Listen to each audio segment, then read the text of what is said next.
start a new recording. Let's not add in a bunch of administrative stuff that doesn't need to be on the show. Okay.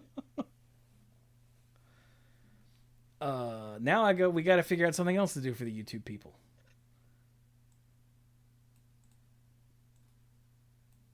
Mike is, let's see. Remember how you guys would always say that word stickers, but you would say it in that way that just drove me absolutely crazy? Stickers! Yes, thank you.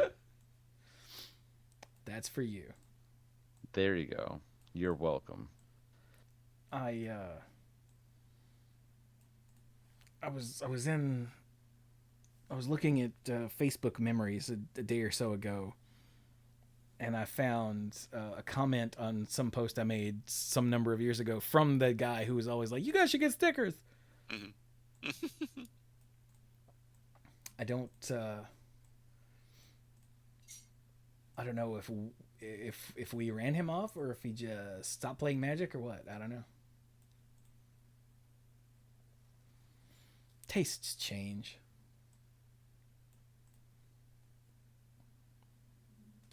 I used to not like sushi. It was definitely a time before I had tried sushi. That was when I didn't like sushi. Yeah. Hey, Mike, you remember that time you and I ordered a boat? Yeah, that was awesome. And then I had serious trouble getting it all down.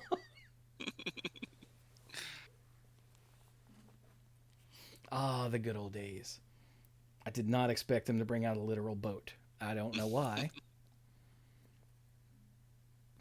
Oh well.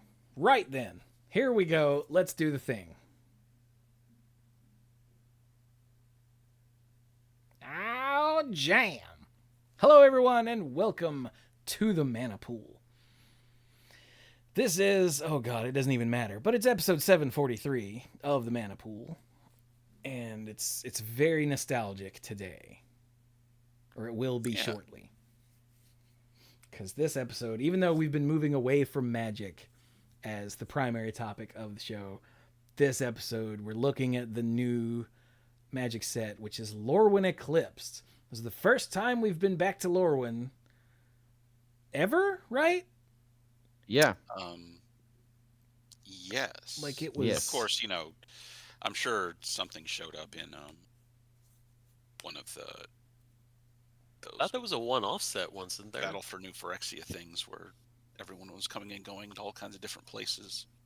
Well, yeah, and it might have been featured in like a plane chase set, but this is the first Magic set based in Lorwyn or Shadowmoor since 2008.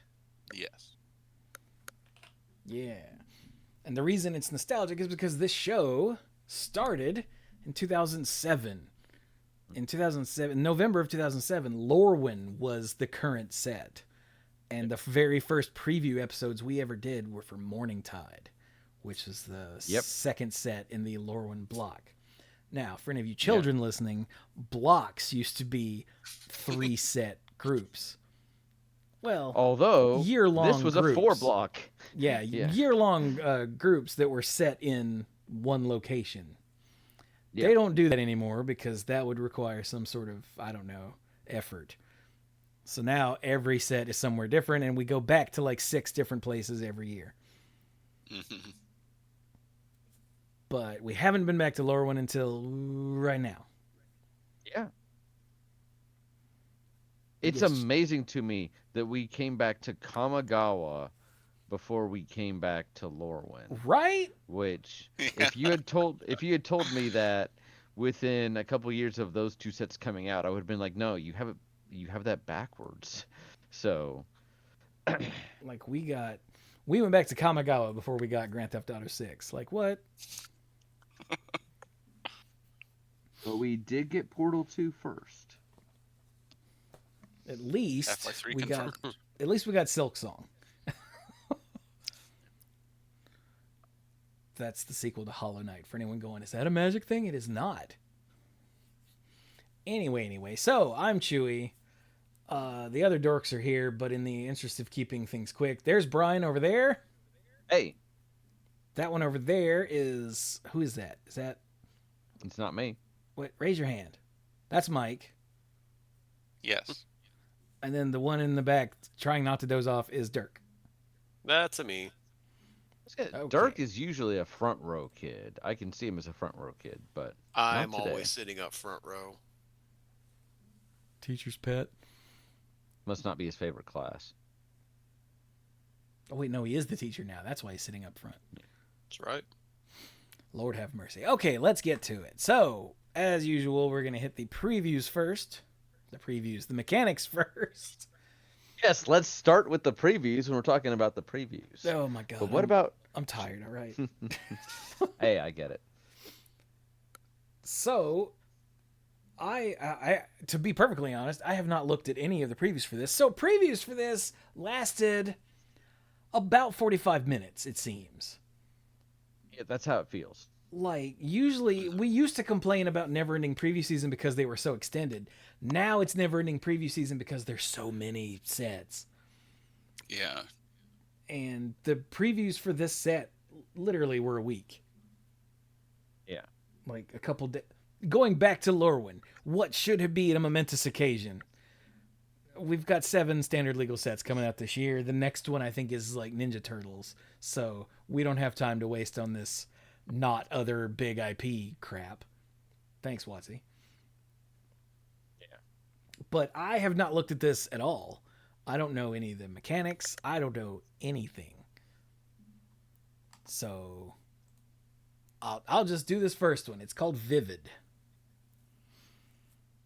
And our example is the Shine Striker.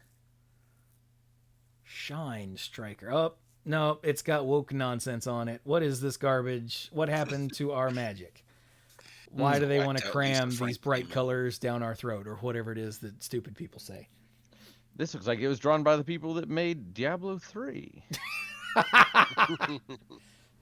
Woke ass nonsense. What does that mean? I don't know. Anyway, Shine Striker for 4 blue is an uncommon elemental. It's a 3/3 with flying, and it has Vivid, which is an ability word. When this creature dies, draw cards equal to the number of colors among permanents you control. Wait, what did So you say? Vivid just cares about the number It's of not when it dies. colors that you have out on the field. Oh, it is woke. When this- Ack. When this creature enters. I mean, this one is, yeah.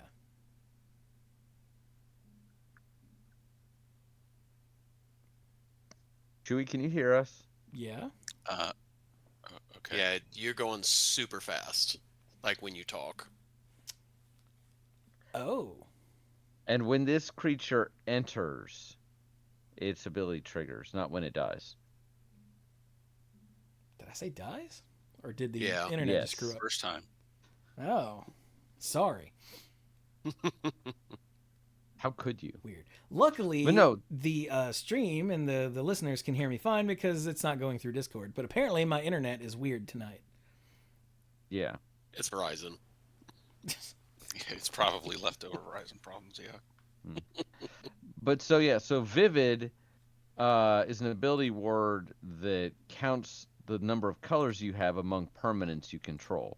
It's kind of like a somewhat different take on, you remember Sunburst? Going back even further, Sunburst was like, hey, the more colors you spent on this spell, the more effects you have. This, you could have spent 6 blue on the Shine Striker, but what matters are the colors of permanents already on the battlefield that you control. And no, this is not woke because it definitely does not list its pronouns.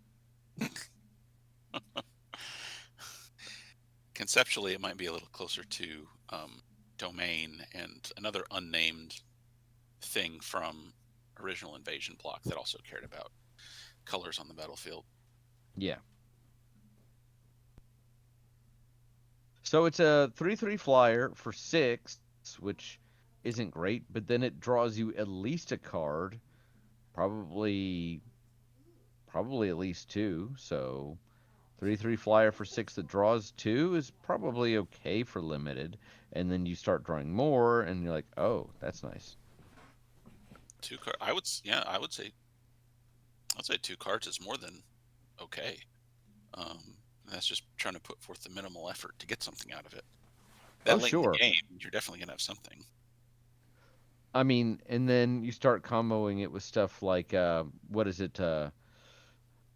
Airbender Mastery, where you can like blink a creature every turn.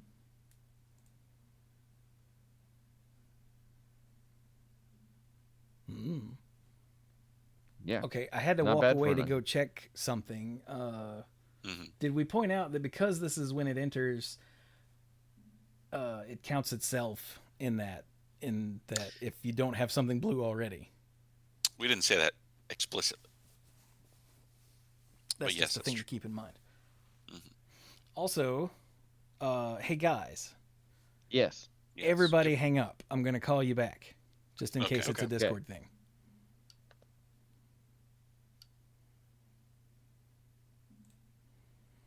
All right, while they're gone, I'm going to do my treatise on... No, okay. All right. Okay. If it's a Discord call, well, there we go. There's Brian. If it's a Discord call thing, then hopefully that fixed it. Okay. All right, I'm here. But I just checked. Right. Renee's not even using the internet. She's playing Fallout. So I don't know what's going on. Things already sound slightly better. Maybe. Oh, good. Okay. We'll see. Right. Anything else about Vivid? I think it is pretty self-explanatory. Have out things with multiple colors, like hybrid. More colors, more things happen. Yeah, and right below it, it's got a hybrid card, which is nice because you can still get extra colors out of a mono-colored setup. Mm-hmm. Right. Mm-hmm. I do like this card though as an uncommon, the Voracious Tome Skimmer. I don't like the way it sounds. It does not roll off the tongue very well. Tome Skimmer. Doesn't, does it? Yeah. But it's 3 blue-black hybrids for a 2/3 flying fairy rogue. It says whenever you cast a spell during an opponent's turn, you may pay 1 life. If you do, draw a card.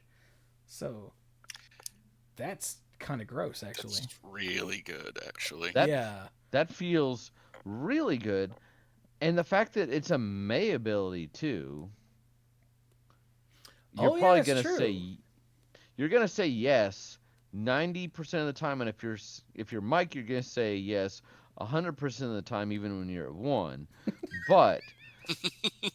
But there is that weird instance where you're playing and you're 1 and you're not Mike, and then you might want to say no. So I like that. Yeah, that's gross. But the way hybrids work, you can play it in a mono blue deck and still get 2 cards off of your Shine Striker, which I don't know why you would be playing either of these cards in mono blue, but whatever. Moving on. So, what are Blight? Blight was a great villain from Batman Beyond, and I'm really excited to see him debut here. I think it's really gutsy of WotC to deal with DC while they've already got Marvel in their pocket. Oh, wait, no. I'm sorry. Blight is something else.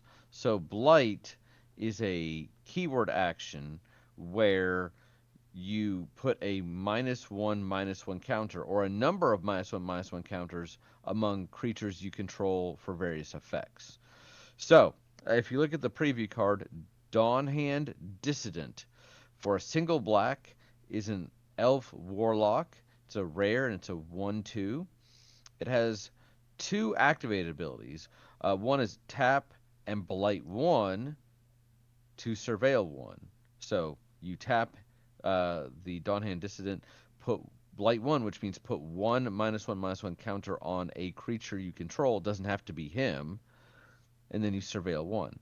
His second ability is tap blight 2, exile target card from a graveyard. So again, put 2 -1/-1 counters among creatures you control. They do not have to be on the same creature. And then he has a static ability. Wait a minute. That's not what the explanation says. Is it not? Yeah, the explanation below says you just put the N counters on a creature. On a okay, all right. See, I think it's interesting they picked a card that didn't have reminder text on it before they explained it. But okay, so when you blight X, there are a lot you of put, things this card doesn't say. Yeah, when you blight X, you put X -1/-1 counters on a creature you control. Thank you, Mike. The static ability, during your turn, you may cast creature spells from among cards you own exiled with this creature by removing 3 counters from among creatures you control in addition to paying their other costs. Meaning you don't get those cards for free, you still have to pay their cost, but this allows you to basically reuse them when they've died. This was a wordy card for them to pick for a preview. Thanks, guys. Right? It's supposed to be showing off the basics of the mechanic, and it's this bizarre-ass thing that doesn't have reminder text on it. Yeah. Because, as I keep pointing out, nobody runs the Magic website anymore. Who wrote this article? Is this a Tayback article? So the bottom of this is you can remove the 3 blight counters in order to get stuff back. This creature allows you to take them away? Correct. Well, yeah. Although it doesn't have to be, because it just says removing 3 counters. Right. Yeah. So but that's ideally, cool. you would want to get rid of the blight counters. Yeah, yes. The bad ones. Or, stun counters or, whatever. Yeah, that's true. So this is a weird creature, but it basically allows you to replay creature cards that you've exiled with the dissident. Notice that second ability that he has, the second activated ability, you can target a card, any card, not just a creature card, as long as it's in a graveyard. However, the final ability will only allow you to cast creature cards from among cards you own. So if you exile a creature card from an opponent's graveyard, you've still exiled it, maybe removing it from their recursion effects, but you cannot then turn around and get it. Yeah. Ugh. Which makes it even weirder that this is the example card. It's like Tayback was just like, hey, here's a cool card that says Blight. Screw it. Throw it in. Okay. But Blight being in the set is interesting because, hey, it's a way to actually manage drawbacks. I think that's interesting. It's also the first set in a long time that utilizes -1/-1 counters. Yes. And it's because of the interaction with +1/+1 counters, and there's just so many more, so many more designs that people want to make that use +1/+1 counters. So they try not to put them in the same set. Yeah. And in fact, in the third paragraph down from this, it says there are no new cards in Lorwyn Eclipsed that put +1/+1 counters on anything. So, because they try to not mix both types of counters. Mm-hmm. So that is Blight. Anything else about that, or shall we keep going? No, it's temporarily. It's a trip that's a verb now. Isn't it a verb? Isn't it a verb now already? I mean, it can be a noun or a verb. But no, in Magic, I mean, it's a verb you can do in Magic, now. yes. You blight things. Yeah. Right. I don't know why that strikes me as weird. Mm-hmm. I guess when a game's been going for 1,000 years, you tend to run out of verbs. I'm waiting on next set to have a smush verb. Right? Yep.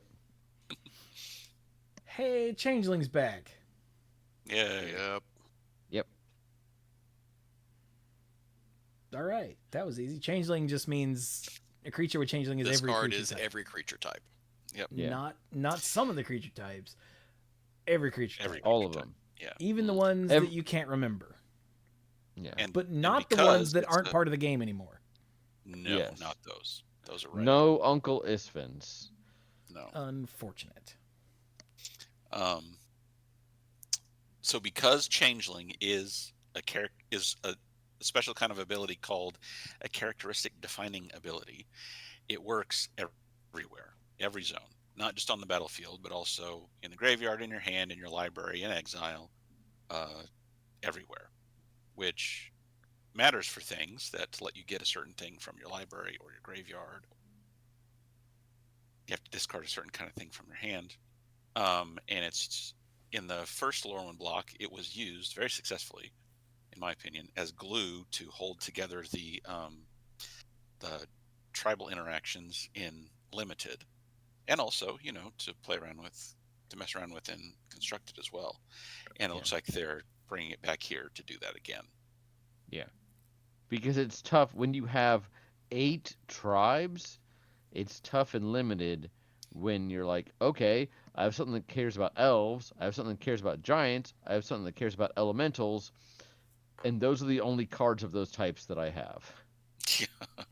So, now, speaking of woke nonsense, I do want to point out that apparently we don't say tribal anymore. no, we don't. Well, not as a game mechanic. They've changed it. They've exchanged that terminology for kindred. Yeah. Yes. Which, hey, look, that's next. Kindreds. I Plural. never did understand why. Like, I am so far left and the wokest of woke person. This one I was like, okay. You are It was an so odd. woke. It was an odd word. Like it's people have used it as in-game slang for forever. Yeah. But if you look at what it is, it's like an odd word to use as a technical term for this in the game. I think they just wanted to find something better.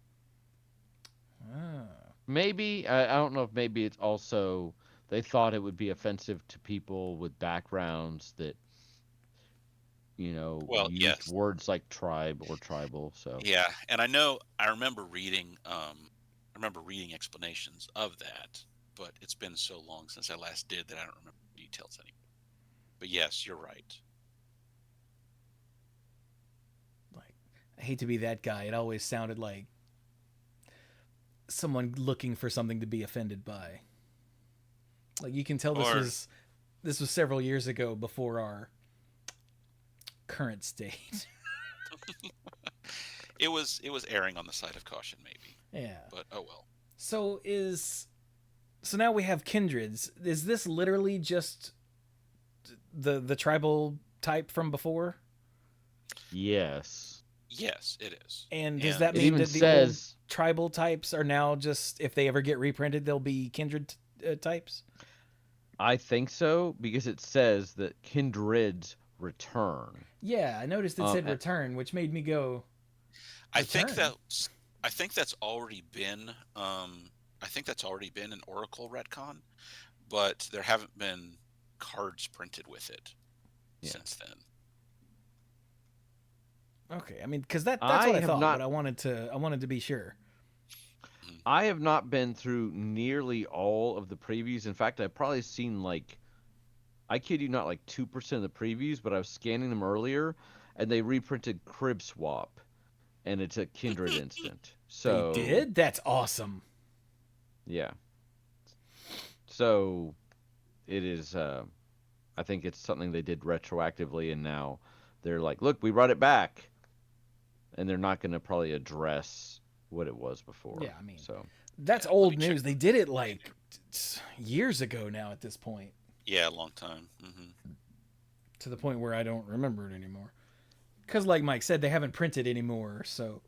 Okay, yeah. There's when I go to the companion app and look up All Is Dust, it shows me a version from Modern Horizons 3 Commander, and it is printed as a kindred sorcery, Eldrazi. Okay.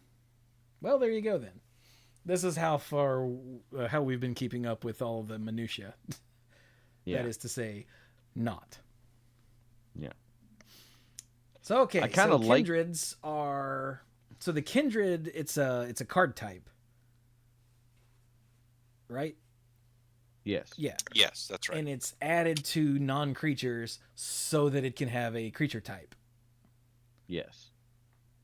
So, like... Yeah, because basically Kindred shares the entire list of creature types. Thing is, a card can't have a subtype for a type that it doesn't have.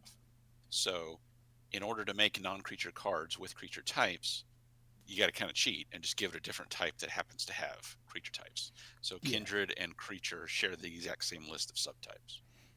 Exactly. Yeah, that's why changelings aren't food.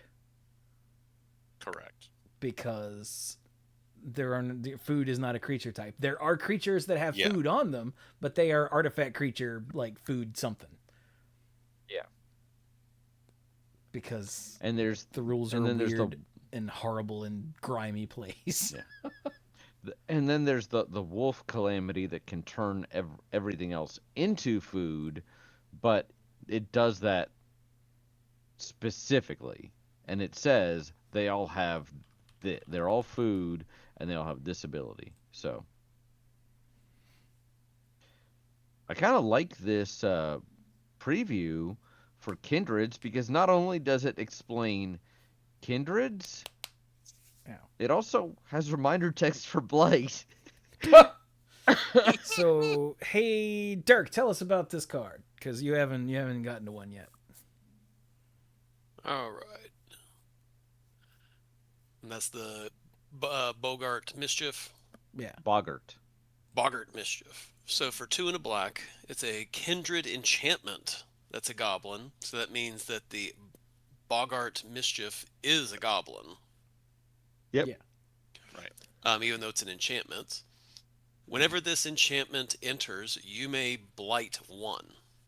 If you do, create 2 1/1 black and red goblin creature tokens.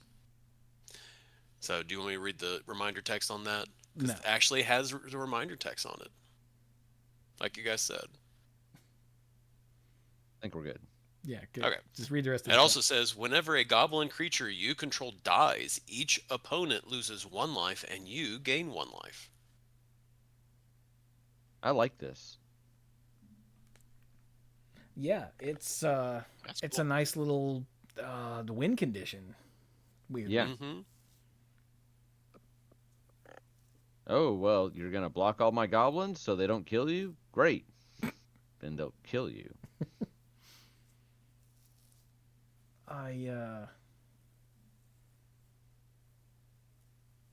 had a point that I was going to make a couple seconds ago, and I forgot what it was. Hang on. Mhm. Oh, I do love the kindred permanents that aren't creatures. So like this, if something counts like goblins, Mhm.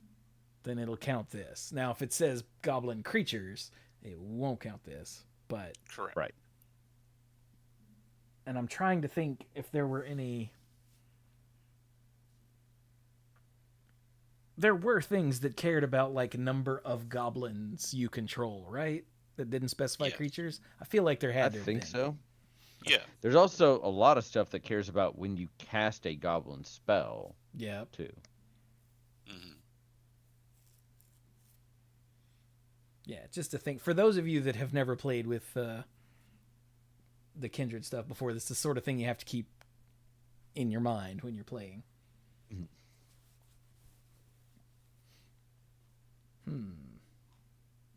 Oh, hey, there's a merfolk one down here. That's got a lot of words on it. Hey, Mike, what's that do? All right. So the Wanderwine Farewell has a lot of stuff on it. So its base cost is 7, 5 and blue. It's an uncommon kindred sorcery with the merfolk type.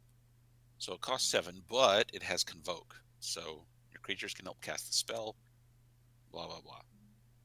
Sure you remember that. What it does, return 1 or 2 target non-land permanents to their owner's hands. Then, if you control a merfolk, create a 1/1 white and blue merfolk creature token for each permanent returned to its owner's hand this way. What a weird spell for 7 mana. Mm-hmm. It may not cost 7 because it's got Convoke, but yeah. I mean, it still costs 7 whether you pay mana or tap creatures. Yeah. That's true, but yeah. So you bounce 2 things that aren't lands. Yep. And you might get 2 You might get creatures. 2 Heartbroken. Yep. Yeah, I guess that's not too bad for 7 with Convoke.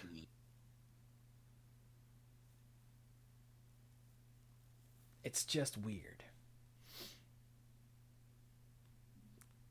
I do like that it's Merfolk clearly drowning some... Nope, they're not halflings. What are they called? Kithkin. Kithkin, there we go. Sorry, my brain is still in Baldur's Gate 3, so I was like, halfling? No, they're hobbit. Wait, no. What are they called in this? What are these off-brand hobbits called? Someone filing the serial numbers off of Bilbo and Frodo. Yeah. Kithkin. Yeah, that's the one. Which is a shame, because now there are hobbits in Magic, and they don't interact with Kithkin at all, even though they're literally the same thing. Oh, well. Oh, hey, double face cards are back. Oh, yeah, there was a cycle of these that chat wanted us to check out. Not chat, the Discord. Mm-hmm. So, yeah, double face cards are back. We got Tristan here. Do we care about reading this here? Or should we just move on? You want to just talk about it when we talk about other double face cards when we Yeah, go to yeah. Well, we know what cards? double face cards are. Yeah. Yes. I will say that, modal double face allow you to play either side face up first, but these are all, the ones that I've seen are all have a strict front and back. Yeah, So, they're not modal. Yeah. But they can That's all I wanna freely, say about well, not freely go back and forth, but repeatedly go back and forth. Yeah. And that makes them interesting. But yeah, we'll talk about those later. Yeah. Yeah, we'll do the cycle at some point. And then let's see. Convoke is back, which we mentioned. Behold. What the hell is Behold? Behold, when you behold a dragon, you show a dragon from your hand. Or you one on the battlefield. Yeah. Under your control. Oh. So it's back. But actually, I think the card itself is kind of interesting because if you remember original Lorwyn, each tribe had a champion, and when that champion came onto the battlefield, you had to sacrifice it unless you exiled another creature that shared a creature type with it. So, and because you were doing that, you were getting a overstated creature for that. So it was the champion of whatever. This is an example of another take on that, but because it has Behold, you don't have to have the other creature out. It could still be in your hand. So if you're okay with me just reading this one, Yeah, go Champions of the Perfect for 3 and a green. It is a 6/6 elf warrior, again for 4 mana. Rare. As an additional cost to cast this spell, behold an elf and exile it. Whenever you cast a creature spell, draw a card. Ooh. That's pretty great. And when this creature leaves the battlefield, return the exiled card to its owner's hand. So you still get it back. Yeah, and If the this reminder creature- text on this messed me up because it was like, exile an elf you control or an elf card from your hand. I was like, wait, that's not what Behold does. But it's because it's Behold an elf and exile it. The Yeah. reminder text, like, shortcuts it. Mm-hmm. Yeah. So, yeah, But do you guys remember the champions? Yeah. Mhm. Yeah, the champions originally were all changelings, though, right? No. No. There were a couple, but not all of them were. Like Mistbind Click was the big blue one with champion. Oh God, that was a changeling. Like when you say it, the ones that pop into my head are the white one, and I think a red one that were both. Yes. Changelings. I know which ones you're talking about. Mhm. But I there can were see others the art that, on both of them plain as day. I think the white one was like a 4/4 with lifelink or something. Something like that.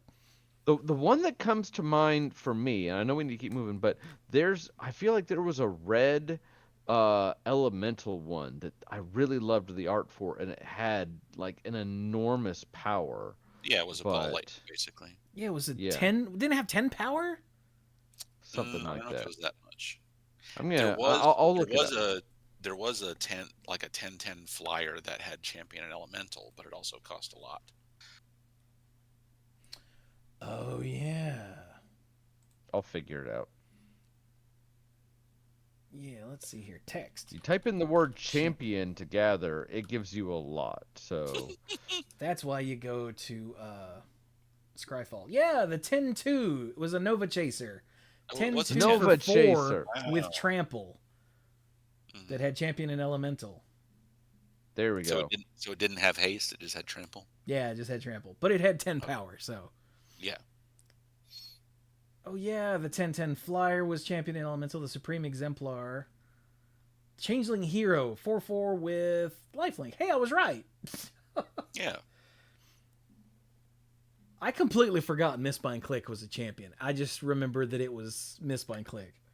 Yeah, that was part of the reason why it was ridiculous, because even if it got killed, you still got your value back from the other creature coming back and probably having its own enters the battlefield trigger.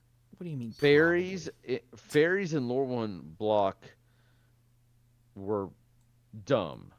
So Standard defining Yeah. cards. yes, But yeah, here's the only one of the cards on this list are not champions because it's got the word champion in it because it partners with a card that has the word champion in the name.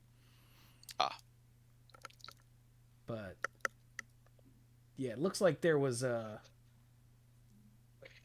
several changeling ones and then a couple in the other. Well, actually no, it wasn't even. Like there's not a giant champion. Okay, that's what I thought. How strange. Anyway. So yeah, a new take on champions that doesn't have the word champion. Weirdly. But Yeah. okay, that's cool. But it's got the Yep. name champion, so it's a callback. Shut It up, does. Chewy. Hey, they brought Evoke back. Evoke, I think, was my favorite thing from Lorwyn. Oh yeah. it It's was good. really good. What was the blue one? Muldrifter? Muldrifter. Muldrifter and the stupid white one that broke the rules. Crap. I can see it. Shoot. It gets a small creature back from your graveyard. Yeah. Oh. Revelark. Revelar. Revelark, yes. Gosh. I could see the art, but it wasn't coming to me. But neither are as cute as this good boy. Yeah, what's that do? Well, I just read a card. Okay, I'll read it. Hey, So Dirk. It's It's a called green card. Vibrance. Vibrance. Huh. Vibrance for 3 and 2 green red hybrid mana, so a total of 5. It's a 4/4 element incarnation. That's a mythic. That's the text says when this creature enters, if 2 red mana were spent to cast it, this creature deals 3 damage to any target. Nice. And it also says when this creature enters, if 2 green was spent to cast it, search your library for a land card, reveal it, put it into your hand, then shuffle. You gain 2 life. And then it also Nice. says evoke for 2 red-green hybrid mana And yeah, what with no evoke? flavor, with no reminder text. Yeah, what evoke means is that you play it from your hand or you cast it from your hand. Is it a cast? It's a cast, right? Yeah, you're casting. Cast. It's an Yeah. alternative casting cost. Yeah, you cast it from your hand as you would any other creature, but then you sacrifice it immediately. Mhm. And I don't Which think there's also there's means- timing in there to do anything to it, right? It's a triggered ability. Yeah, there's timing. Oh, So okay. that's how the Rakdos scam decks worked in Modern with Fury and Grief. Oh yeah. So yeah, I like this because if you're casting it straight, to get a 4/4 creature, there's no reason why you couldn't, bolt something and go get a land. Hmm. Right. But if you're evoking it, then you only get to pick one. And try to do it right, and don't pay a red and a green and evoke it, because then you just spent 2 mana. Good job. For something that you got that nothing happened. Yeah. Well, nothing happened, and yeah, you should have done it correctly, but you still cast a creature spell with a power of 4, which matters for some things, so... Yeah, I mean, you got a dice trigger, too, but... Yeah, but you're not getting to lightning bolt anything, so... It's okay, Brian. You don't have to stick up for this hypothetical person who made a mistake. But that hypothetical person could very well be me, so... What do you mean I don't get to what? But I need the land... Oh. Now it's in my graveyard. That's cool, though. You get to search for a land card, not basic one. Yeah, I was just about to point that out. Goes to your hand, not to the battlefield, and just a little bit of life gain on there. So yeah, and for 2 mana, and without the basic tag, then yeah, if that went onto the battlefield, this would be insane. Yeah. I like this. This is a really cool design angle. Yeah. I'm really curious about whether this is a cycle of things designed this way. I really want to see those. I hope so, because that's really cool. All right. Hey, look, Persist is back. Hey, I guess since we're playing around with -1/-1 counters, might as well. Yeah. So, Mike, remind us, what the hell is Persist? Okay, so Persist says, when this creature dies, if it did not have a -1/-1 counter on it, then it comes back to the battlefield with a -1/-1 counter on it. Yeah, and everyone's favorite, well, my favorite example of this was the murderous red cap. Oh yes, murderous red cap. Which I don't actually remember what it did. It just deal 2 damage to something when it entered? Damage equal to its power. Oh. So it was a 2/2 to start with. If it persisted, it came back as a 1/1. But of course, it's also a goblin for one of its creature types. So there's plenty of ways to get more power to a goblin. It's true. So yeah, what? Oh, it transforms. I was like, I don't see. Yeah, the example they give here is another one of the mythic double-sided transforming creatures, and the backside gives all your other non-token creatures persist. Which I don't know why they use this as the example of the mechanic, but there's been a couple of these that I'm like, why here? You talk about Convoke on a card before, you're like, oh, by the way, Convoke is back. It's a cool card. I feel like they wanted to show cool cards, but that's not what the mechanics article's for, though. No. Oh, hey, that's the end of the mechanics article. Yeah, good job, everybody. Yeah, high fives all around. Yeah, Kitchen Finks was the other side of that. Sorry, Mike typed it into the Twitch chat. Was the other half of the murderous red cap, because you gain, what was it, gain power equal to? No, that one was just gain 2 life. Oh, was it just gain 2 life? Okay. Yeah. Mm-hmm.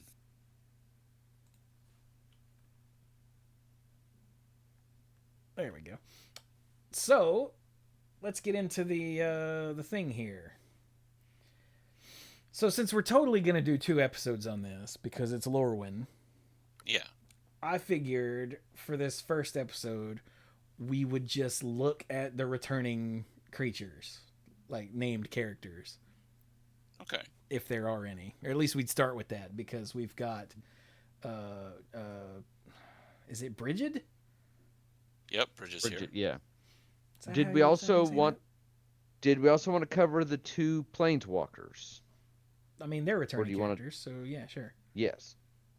Or at least one of them is. They both Hey, look, are. it's a Johnny. Hey. It is.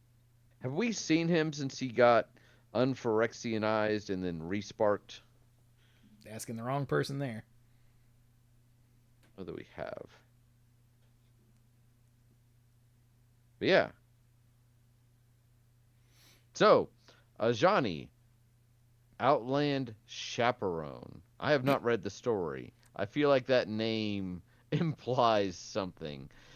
He is too old for this crap, I guess. Okay, wait a minute. Before you go into that, I just realized chat was scrolling. Jay Spencer said, 2 mana search up my Gaia's Cradle seems okay. That is pretty good, yeah. Roland said Glenn Alendra Archmage was his top persist because Roland is a monster. Jay Spencer said there is a cycle of vote creatures, but it's weird.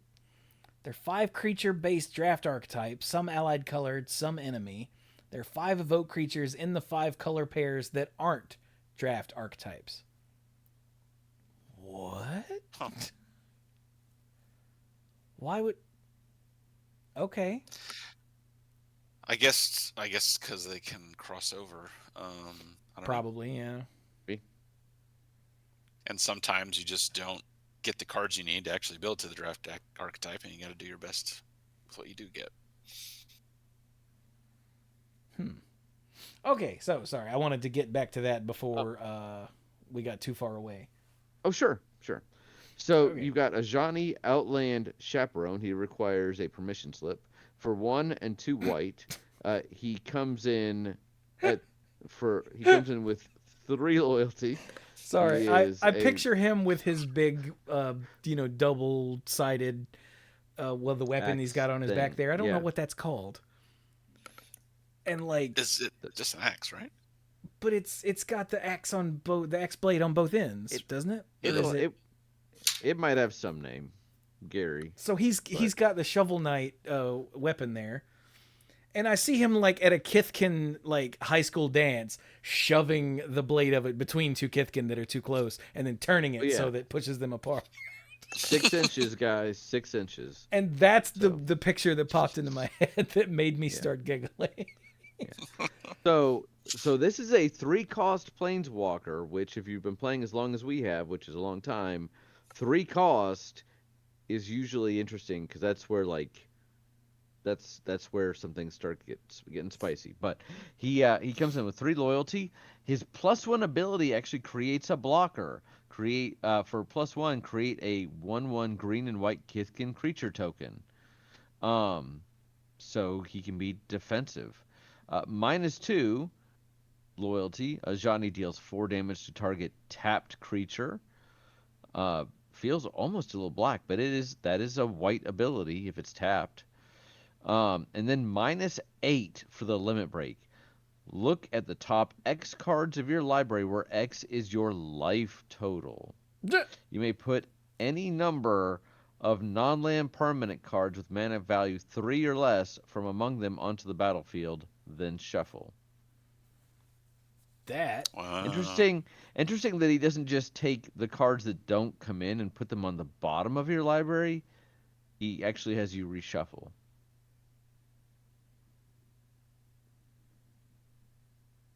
that is a trip.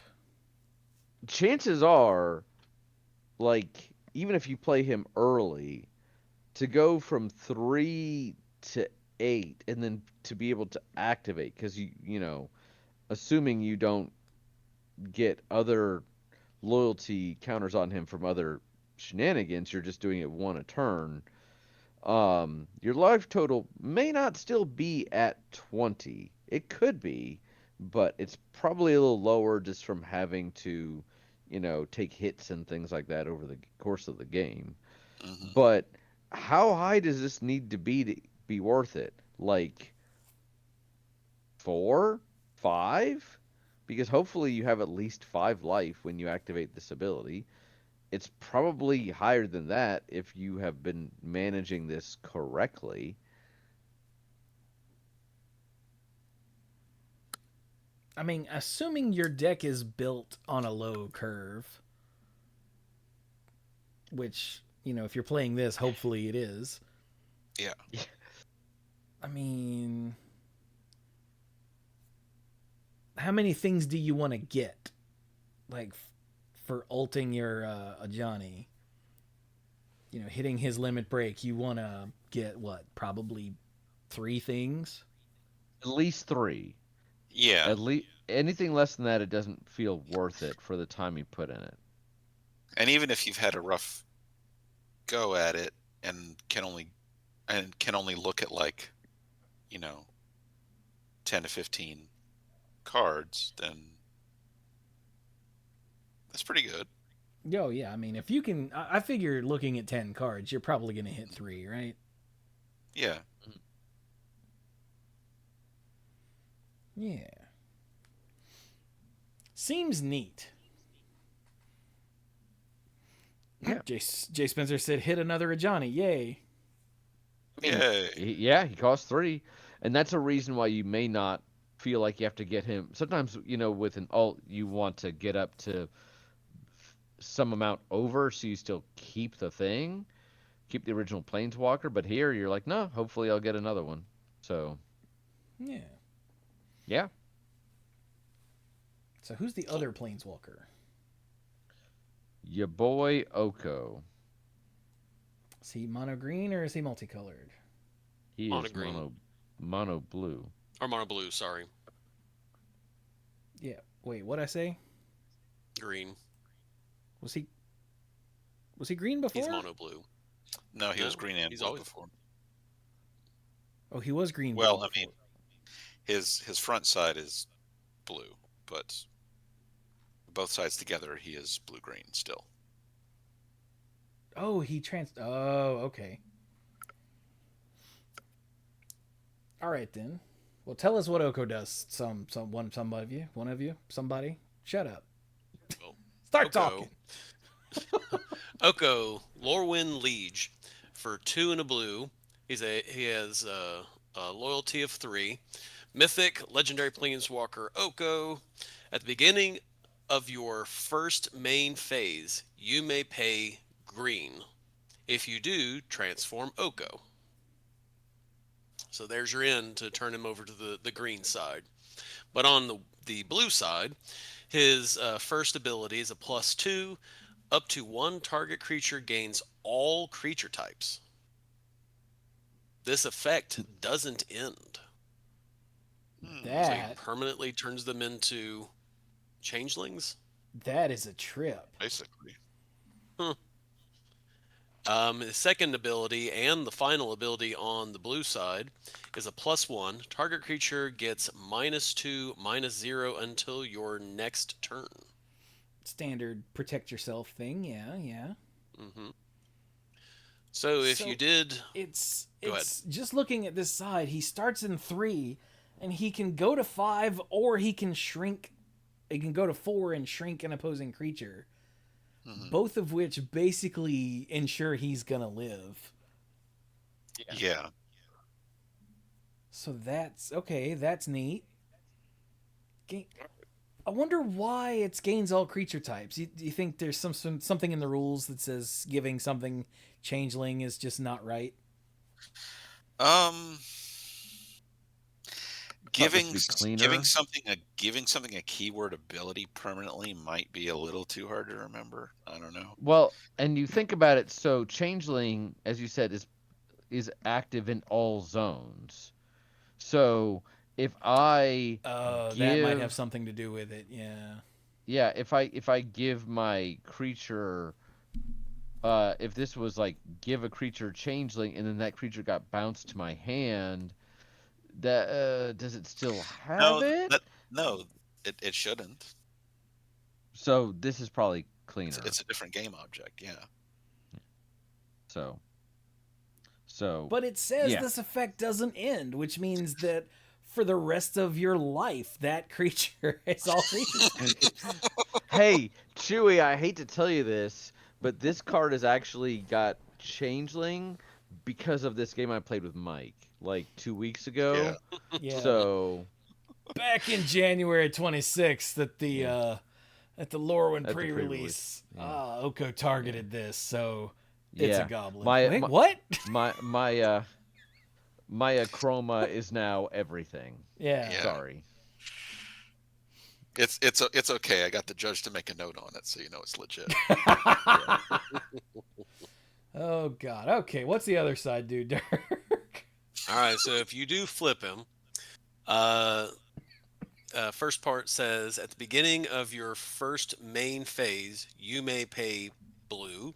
If you do, transform Oko, so you can flip him back and everything. But on this side, he has a green identity. All right, he has only minus abilities on the green side. First Yeah. one, -1. Because this Mill is 3 the cards. this is the Shadowmoor side.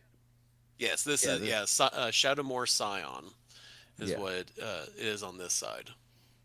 So -1, mill 3 cards. You may put a permanent card from among them into your hand. That's cool. Okay. And then the second ability is a -3. Create 2 3/3 green elk creature tokens. Oko and his freaking elk. Hey, Just he's saying. got a type. He's That's got a nice. type, man. So yeah. As long as they're not bears. Well, they might Maybe also be two bears. but or I don't remember what bears were. Anyway, Two, and then the limit break is a -6. Choose a creature type. You get an emblem with creatures you control of the chosen type get +3/+3 and have vigilance and hexproof. Oh. Huh. So that might play into the blue side. Well, yeah, because whatever creature Just a type you bit. pick, Mhm. those creatures that you modified with his +2 are that, along with everything else. Yeah, that's You know, sometimes I miss the days when we got started of the global effects, like from Onslaught, where it was like all elves get this, uh all merfolk, all wizards get +1 and Mhm. flying or whatever. I miss that because in multiplayer it was a really interesting way that you had to pay attention to what everybody was doing. Slivers Yeah. were the ultimate example of this. But, and this is a big but, so much um note keeping, so much keeping track of stuff. And with original Lorwyn, and now with this, could you imagine, like, okay, you know, Mike has the emblem and it's set to elk because he's an Oko freak. So all elks are +3/+3 and have vigilance and hexproof, but elk are also getting trample and haste from it's a lot. It's a lot. So while I miss those days, I can see why they made that change. Yeah. And having the having the effects be truly universal also could lead to some feel bad moments where you kind of don't want to play your cards because of how they'll benefit your opponent. And it's just like, yeah. I remember we had after one game in the dorm where we moved off of the table and into the floor because there were so many people in this game, mhm. and 2 people were playing slivers. Do you guys remember this? Yes. So yes. Was it Yeah, Dark and Corey? I know one of them was Corey. I don't remember. Anyway, I yeah, remember it being- I we I had to remember have a playing. standing rule that they would need to check with each other before a game started to make sure both of them were Yeah, playing. if you were gonna play slivers, you had to announce it ahead of time to make sure no one else was gonna play slivers because they were the only 2 playing the game. I remember this game. I remember there was another player that was playing a landlock deck where he was playing like a renewal where he would sack all Limited his lands resource. Yeah. for life and all that. And I remember we we collectively beat him when I played Biorhythm because he was playing creatureless deck, and then one of the sliver players won. But I still felt like I contributed. But that was in the past. So those are the planeswalkers. You wanted to talk about the returning legendary creatures as Yeah, well. Okay. just dive into the nostalgia. I don't know how many there are because, again, I haven't been paying attention, but I saw Bridget. Hmm. I don't Well, let's remember talk how to about say Bridget. this word. What is this word? Klacken. Klacken. Hmm. Klachan Okay. or Klocken? I thought it was Klacken. Then do it the way Mike says. I have no idea. Well, whatever Brian thinks is right, we know is probably not the way you say it. So, Yeah. So Klocken. yeah. Klocken. Probably. So Bridget, Klacken's Heart, for 2 and a white. She's a 3/2 Kithkin warrior who's legendary and rare. And whenever this creature enters or transforms into Bridget Klacken's Heart, you get a green and white Kithkin. Hey! Yay. And at the beginning of your first main phase, you can pay a green if you do transform Bridget. So Bridget transforms into Bridget, Dune's Mind, which just sounds weirdly Scottish. Isn't it does. Dune? Dune, yeah. Oh my god. Does everyone turn Scottish when Shadowmoor happens? I think so. She's like, get Dune! Okay, I'm sorry. So God. this is a 3/2 Kithkin soldier. The other side's a warrior. Okay. So this side's a soldier, and you can tap to add X green or X white, where X is the number of other creatures you control. Oh. Why, hello there. And then at the beginning of your first main phase, you can pay a white if you do transform Bridget. Which is neat because she'll flip back and spit out another Kithkin. Yep. And notice she's not like exiled, like exile this creature transformed or whatever. So any effects on one side are carried over, like counters. All of these whether or that not I've they're seen in this Yeah. set just transform on the battlefield. correct. That I'm just drawing a distinction they do with some other things that are like the Final Fantasy set had some creatures that would come back to the battlefield transformed after exile. But it's important because they keep the counters, and also if you tap Bridget for that white to transform, she will remain tapped when she Mhm. turns back to the white side. That is true.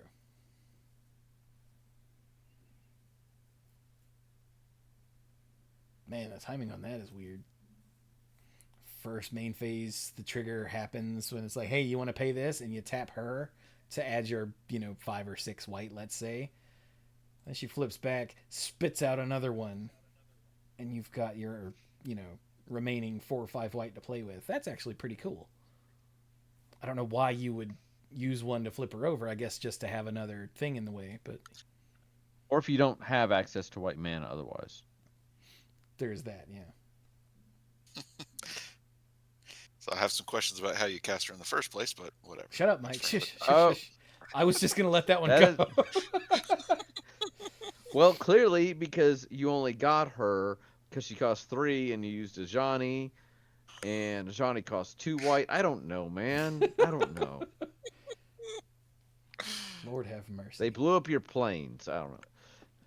So yeah, Bridget was. I don't remember what Bridget's deal was in the story because this was literally 18 years ago. I But think she Yeah, was basically just a companion. The Lorwyn story was really whacked out. I did a podcast with Clues and Rich. gosh, I can't remember his co-host's name right now. Rich. Rich, yes, Clues and Rich. About that, I had some to contribute, but I think Rich had the most to contribute for recapping the story, and it's long and convoluted with a ton of characters involved. It is crazy. I remember reading it, and I still have the books around here somewhere. Like Lorwyn had a book. Eventide had a Lorwyn had a type. Lorwyn had a book. Morningtide had a book. Shadowmoor had a collection of stories, and then Eventide had a book. So yeah. Uh, One of the main characters from Lorwyn was Reese, and he started out as a Reese. He was like a green elvish hunter guy, and then toward the end of the story, he became Reese the Redeemed. and he's been like one of those cards you see in Commander for a long time.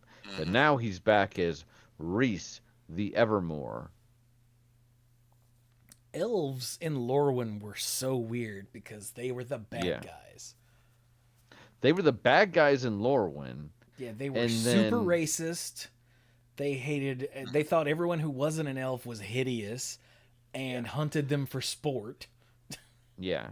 And Like, if even if you were an elf, if you got, marred or scarred, then you were not worthy of being in their perfect presence. yeah, if you had like So, an antler snapped off or got a scar or something, you were, what was the word? An eye blight. yes. Yeah, yeah. Well, There was a caste system based on how attractive you were, and the lowest of the low were the eye blights. yeah. Yeah, and And, it was such a nice like breath of fresh air to have the elves not be the goody heroes of the story. And then we went to Shadowmoor where Mhm. everything was dark and twisted, which means the elves are the good guys again because everything's sort of inverted. yeah.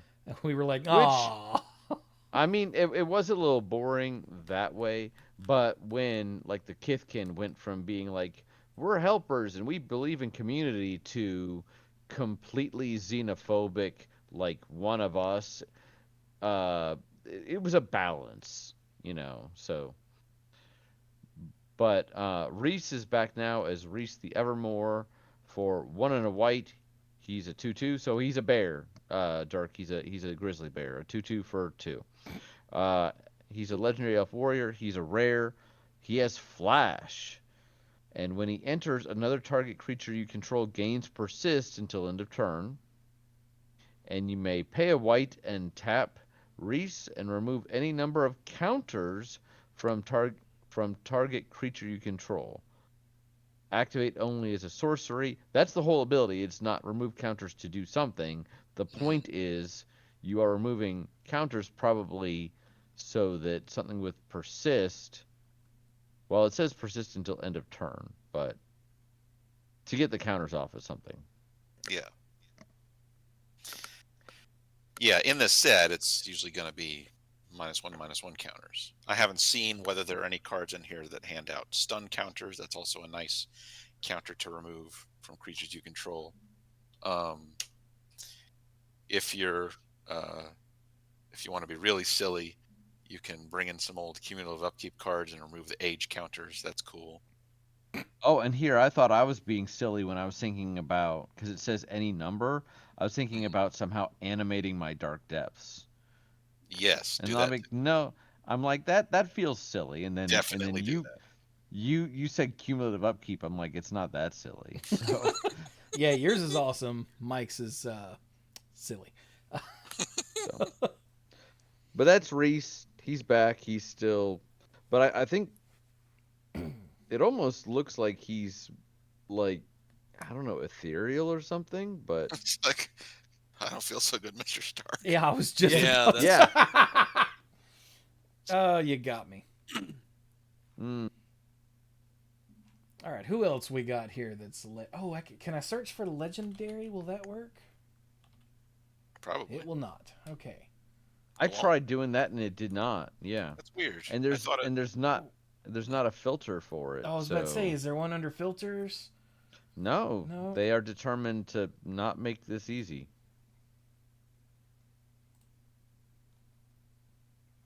And when you go to subtypes, there's a search button, but they're not even in any kind of order. Like what? What are we even doing here? Sig No. and Blue is legendary. Who? So he is. SYGG. Sig. Oh, SYGG. Sig. Yeah. Yeah, I remember Sig. Yeah. You Sig remember was in Lorwyn, a river he guide. was gold. Yeah, he was a river guide in Lorwyn, and then he was like a throat cutter in Shadowmoor. Where, swat away. There he is. So Dirk, what's Sig do? Uh, Dirk's like, I don't care.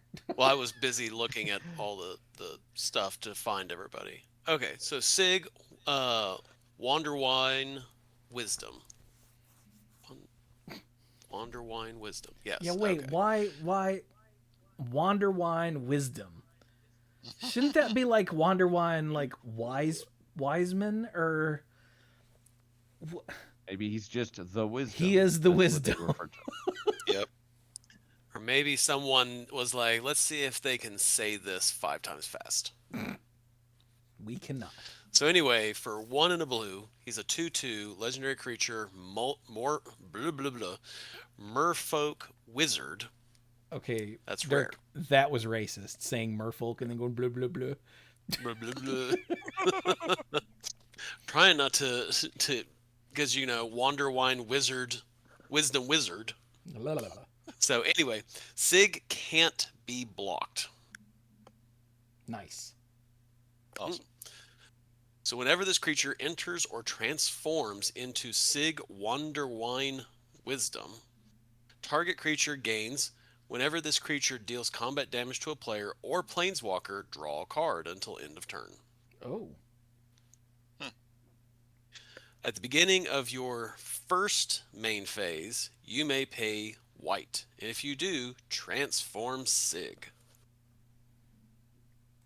What does he do? Sig becomes Brine Shield. Because that's not confusing. Yeah, because And the his color identity becomes white. The river was called the Wanderwine in Lorwyn, and it became the Wanderbrine in Shadowmoor. Yep. Right. Yeah. All right. And he becomes a merfolk rogue. And again, he cannot be blocked. And now on the white side, whenever this creature transforms into Sig Wanderbrine Shield, target creature you control gains protection from each color until your next turn. Awesome. Ooh, till your next turn. Mm-hmm. And at the beginning of your first main phase, you may pay blue. If you do, transform Sig.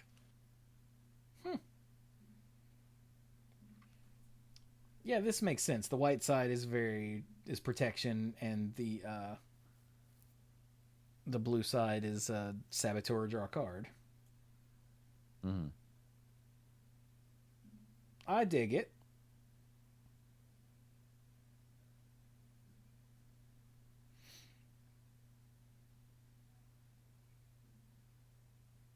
Okay then. Yeah, seems pretty straightforward, honestly. Yeah. Who else we got here? I interrupted Dark's search for...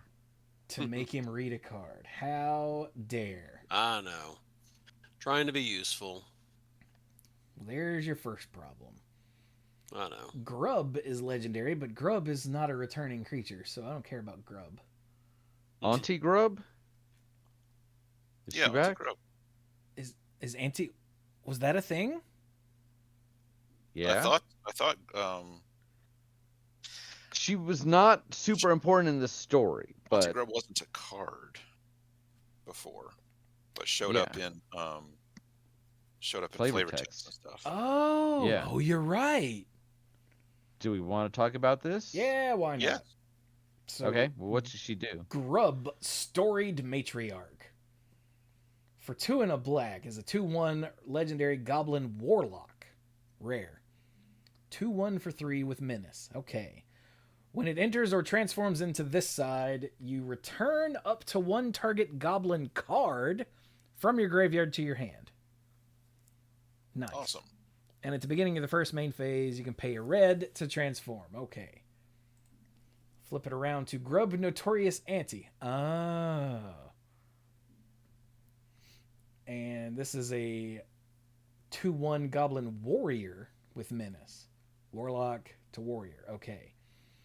Whenever Grub attacks, you may blight 1. If you do, create a tapped and attacking token that's a copy of the blighted creature, except it has, at the beginning of the end step, sacrifice this token. Oh, okay. So you blight something so to get an extra copy of it that is essentially a ball lightning. Okay. That's cool. And then beginning of the first main phase, you can pay black to flip her back over. That's really cool, actually, because the two sides work together, because you can blight something that only has 1 toughness, and it's fine. Yeah, I mean, Because you'll it just get seems it like back. a little bit of a waste of time because then you're only getting a temporary copy of it. You're a little bit of a waste of time. Yes. What if it's got Aw. an interest trigger? Because they don't make creatures that don't have interest triggers or dice triggers or some kind of triggers anymore. That's a good point. It's not always about just the attacking Mike. Oh my god, you're so aggro.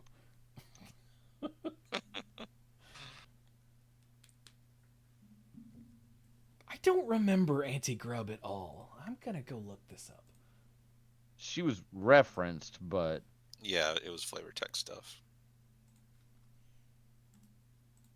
Let's see here. Scryfall. Card name, Grub. This is gonna be bad, isn't it? Oh no, here we go. Grub's Command. Oh, that's from this set. What? It's already in Scryfall. Yeah, no, there was no Grub. Well, yeah. I know it was in the card before. Okay, what about... it, I know there's a search for You flavor. have- Here we go. Flavor text. Anti-Grub. Search. Boggart Sprite Chaser. Bone Club Berserker. Hornet Harasser. Stink Drinker Daredevil. Tar Fire. Tar Pitcher. Okay, yeah.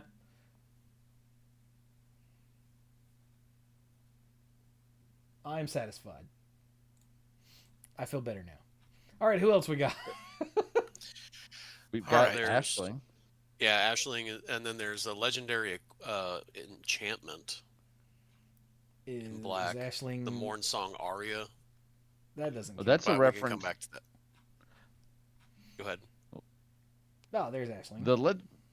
The legendary enchantment that Dirk referenced is a reference to a character who was very, very important in Lorwyn. Oh, is that Marilyn Marilyn? of the Morn Song. Yeah. Mm-hmm. Oh, should we do But- that first then?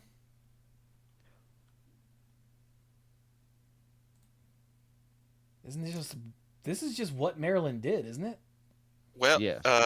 Sort of? yes, it is. That flavor text says that she's She's the boss now. taken Una's place as Fairy Queen. Guess. She has a new card in the set, but it is in gold. Okay. Oh, So- okay. In that case, we'll just get to her in a minute then. All right. Yeah, So let's- Ashling. yeah. Somebody tell us about Ashling. All right, let me scroll back down to it. So Ashling Rekindled is an elemental sorcerer. Costs 1 and a red for a 1/3, and Ashling is rare. So whenever this creature enters or transforms into Ashling Rekindled, you may discard a card. If you do, draw a card. Good stuff. Let's see what's... And at the beginning of your first main phase, you may pay blue. And if you do, Blue? transform. So on the other side, What? Ashling Rime Bound. Oh, she goes from a fire elemental to an ice elemental. What? Instead of like the cinders from original Shadowmoor, where the elementals were like just burned out, and it was kind of really an existential crisis sort of thing and depressing. Now it looks like they're just bound to ice instead. I say just. She looks like she's struggling Going with this. through it? Mhm. Yeah. So the Rime Bound, she's an elemental wizard who is also a 1/3.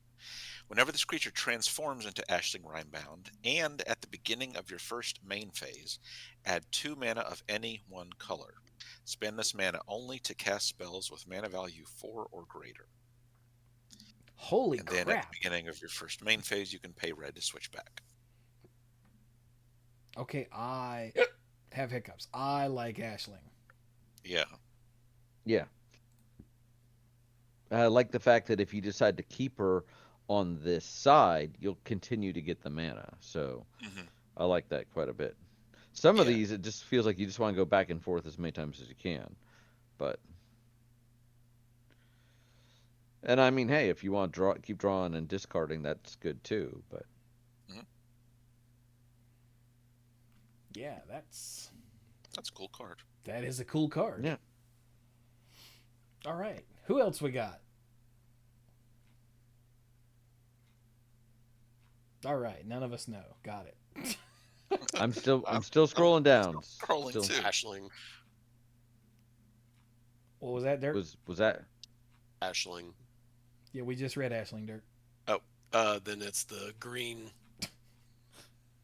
guy who was, I think he was in the mechanics article. Tristan.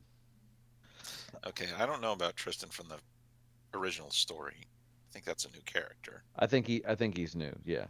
Yeah. All right, He's so we don't care about him. He's a transforming card, so that's why he shows up. But Mm-hmm. More far as- than meets my pants. Or I however it think goes. Doran the Siege Tower died, right? So Ow. Yeah, there's some of his bark way up at the top of the screen. in a It's shield, yeah. It's equipment in white, yeah. There's a new stout arm, Cool. but here's Doran. Yeah, there's a Doran. Oh, right, I forgot. I remember this card. This is one of the few I actually saw in the Discord preview thread. Which, by the way, Oh, Doran is still here. Okay. yeah. By the way, go you ahead. should join the Manapool Discord. The link is in wherever you're listening to this or watching this. There's a link, or you could go to themanapool.com. That's where all the links are. And join the Discord. We have a nice little dork community there. Bunch of pooligans, as it were. So yeah, should we read? Who wants to read Doran? I have not seen this, so I will read it fresh. Go for it. Doran, besieged by time. Oh, he's old. For one, a white, a black, and a green. So that's just one more, I think. I think he was originally just a white, a black, and a green. He is a legendary tree folk druid. That is Rare. That is rare. Thank you. He's a 0/5. Each creature spell you cast with toughness greater than its power costs 1 less to cast. Whenever a creature you control attacks or blocks, it gets +X until end of turn, where X is the difference between its power and toughness. Wow. That's fascinating because it works both ways. It works the way that Doran used to, where Doran basically said creatures dealt damage equal to their toughness rather than their power. This kind of does that in a roundabout way, but at the same time, your Nova Chaser is now a 10/10. No. Because your Nova Chaser is now an 18/10. Oh, that's right. I'm saying that it pumps your toughness as well. You just want a big gap between the two. Yeah. This is a gap chaser. Yes. Yeah, so like I know it's a fourth color, but like Ball Lightning goes from 6/1 to 11/6. It always sets your lowest one to be the same as your highest one, and then pumps up the other one. It increases both. Yeah. So. Okay, wow. It took me way too long to unshort my brain on that and get that it didn't just benefit high toughness creatures. And you know what's even so you talked about splashing into red, which I also said that with like the Nova Chaser, but and I know we're getting out here with this, but the way that this triggered ability works, whenever a creature you control attacks or blocks, it gets +X until end of turn. And that really makes me want to play Relentless Assault. Oh. So because it's +X, the difference between power and toughness won't change. any wider. Yeah. It won't change. Yeah. So But it'll still, keep getting again. It'll keep getting again. I'm just saying it won't be like 2x the next time. No. But like, measure. so Doran by himself, the first time in a turn he attacks, he becomes a 5/10. But then if he should attack again, he'll be a 10/15. Yes. Yeah. Yeah. I like this card. This is kind of, it looks straightforward, but the way they've worded this gives you lots of stuff you can do. Dirk, are you following us with this? No. Dirk, you just want Dirk to play goes this off. with things. You Yeah. want to play this with creatures that have a high difference between their power and toughness, and it does not matter which is higher. I think Okay. generally this will make high toughness creatures cheaper to play, so that's part of it. And then also just for survivability, you're gonna probably lean more toward the toughness, but it works either way. I mean, also in these three colors, it's mostly going to be the higher toughness. Yeah. Mostly. Build a spider deck out of Doran just to piss me off specifically. I'm gonna have to do that. Is Morkant new? I feel like Morkant is new. I don't know What? who that was. Doesn't sound familiar. No. And this Kirol, attentive first year. Yeah, that's new. I think. It's a Is vampire? that someone from? There weren't vampires in Lorwyn. Those No. see, so first year, and there's another like owl person who's labeled Right. as a first year. Those people are from Strixhaven, right? Yeah, I was about to say first year implies Strixhaven. Did they get here through an omen path? I They mean, probably got it. they must. I have not Nowadays. I have not read the story. Which is weird because usually you're on that. But we do have Marilyn, Fey Ascendant. Yeah. Ooh, can I take this one? Sure. Marilyn Fey Ascendant. For 2, a black, a green, and a blue, which is the snake people. The Sultai? Yeah, there we go. Were there snake people in Sultai? Am I remembering that right?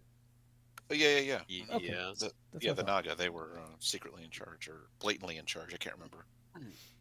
Yeah. But okay, so 2 and a Sultai for a 4/5 with flying, legendary elf fairy noble, because apparently Marilyn's an elf, like that's what Marilyn was, but apparently she has taken over the fairies and thus is a fairy Well, now, I guess. In original lore, when one of the cruxes of the story was that Una kidnapped Marilyn, who was an elf, and basically made Marilyn her backup copy.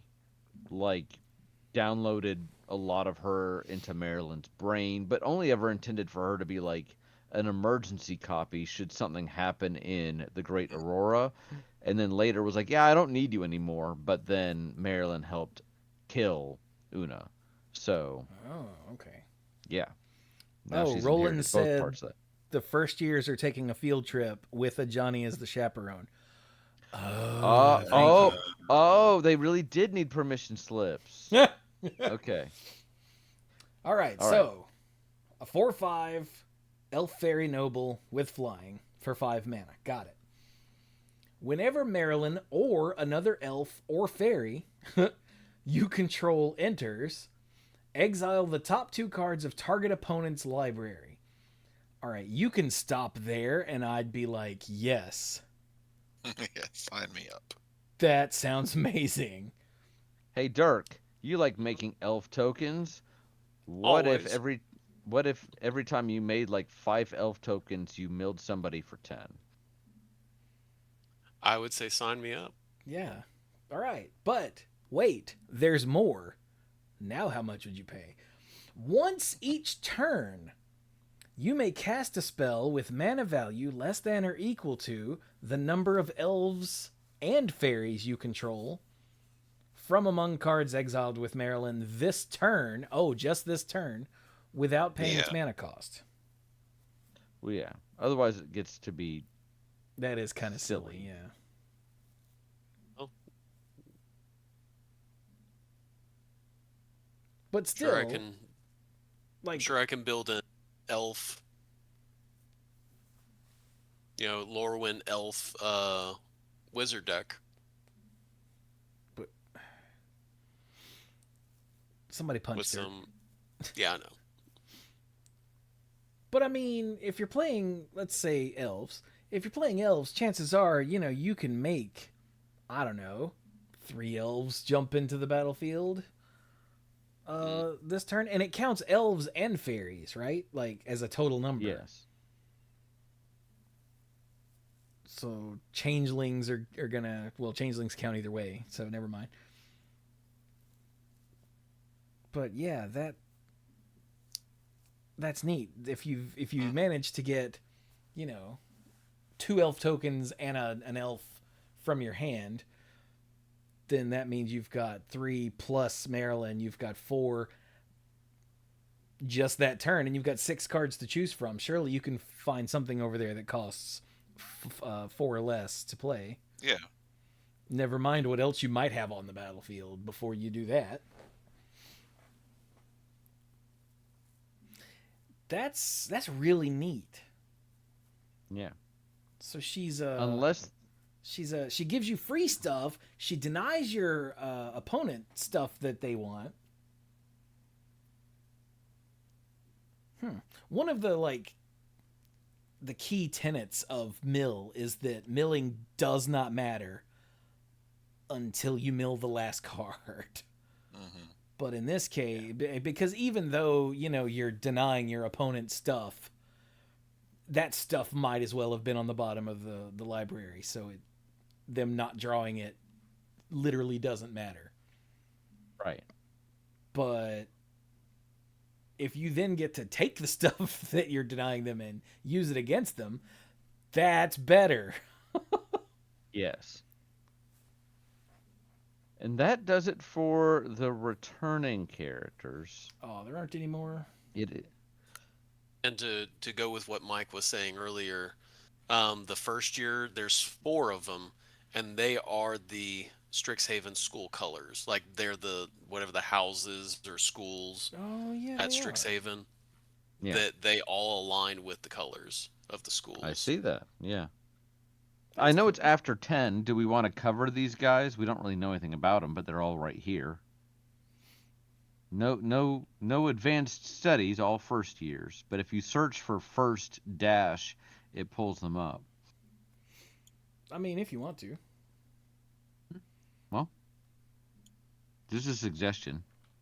What if we do the evoke creatures first? Because those are okay. What are they? The incarnations. Yeah. Oh, yeah. They're the only ones that have evoke. Oh, okay. Oh, that's kind so of. If you search for either evoke or incarnation, they'll come up. I was always a sucker for incarnations, but incarnations have also done different things in different sets. And truthfully, while I liked, filth, yes, I love filth and glory and all those. The graveyard is one of the most difficult things to track. Yes, it is a public information space, so you can see it, but having to double check it all the time. Wait, we didn't realize that you had anger in your graveyard. That's kind of a pain in the butt. So, yeah, we used to announce in multiplayer games. All right, Brawn is in a graveyard. Brawn's in the graveyard, anger's in the graveyard, and usually glory. Any of them could be useful, but you guys always hated my glory. So. That's because glory is a dick move of a card. Not for playing it, for when they designed it. It was the problem. These incarnations we've already covered vibrance. Yep. But there's catharsis, deceit, emptiness, and wistfulness. And I don't know. I think that covers all the genders, doesn't it? Yeah. Mm-hmm. Yeah. I don't know if there's any that anybody is particularly drawn to, but I really like the art on emptiness, so I'll just take emptiness. Go for it. Emptiness costs 4 colorless, along with 2 white-black hybrid. They are all into elemental incarnation and mythic. This is a 3/5, has evoke of 2 black white hybrid. Mm-hmm. When it enters, if double white was spent to cast it, return target creature card with mana value 3 or less from your graveyard to the battlefield. Sick. Okay? And when it enters, if black was spent to cast it, put 3 -1/-1 counters on up to 1 target creature. Also Which sick. I love that because that's probably killing something, or if you're trying to set up some of your own stuff to remove counters, I like it. Yeah, this one seems pretty good. Yeah, I would happily pay 2 mana for either of those effects. Yeah. And then, just getting a 3/5 and both of those effects. Yeah, hell yeah. Yeah. Yeah, paying now it does cost 6 as opposed to Vibrance 5, but for 6 getting a 3/5 and getting something back that getting a creature card that costs 3 or less back, you're up 2 bodies and you're probably killing one of theirs. So Yeah, so you're that coming out of is- this +3. yes, Which for 6 mana, that seems fine to me. that is fine. Yeah, that's good Yeah. stuff. Okay, that is emptiness. Okay, so hang on. Let's look at Vibrance again. For 3 mana, for 2 mana you bolt something. That's not great, but that's fine cuz more options, more better. Yeah, Or for 2 mana you go get a land and gain 2 life. Yeah, okay. That's good. Emptiness. Those are good. Okay. Let's keep going. I like Vibrance. I will just say now that we return to it, I feel like with Vibrance, while both of those effects are okay, I think I really want it with the 4/4. Like, I Oh, yeah. really, really want it with the 4/4. Mhm. So Yeah, this Alright. it seems to me to be one of those, if there's not something you desperately need to kill right now, and if you're not short on mana, then just Yeah. hold it yeah, Yes. until you can play it. I mean, I agree. Yeah. All right. Okay, So, well, there's a green-blue one, so I'm guessing Dirk should read that one because we have typecast Dirk all to hell. we have Which one? What's the name of that one? wistfulness, Oh, that's gonna which be down Dirk is wistful. Ness. Yep. All right. So wistfulness for 3 and 2 green blue mana hybrid mana. It's a 6/5 elemental incarnation. That's mythic. When this creature enters, if 2 green were spent to cast, exile target artifact or enchantment an opponent controls. Ooh. That's in line. When it enters, if 2 blue was spent to cast it, draw 2 cards, then discard a card, and it has evoke. All right. I mean, 2 mana like to better than naturalize something is, yeah, hell yeah.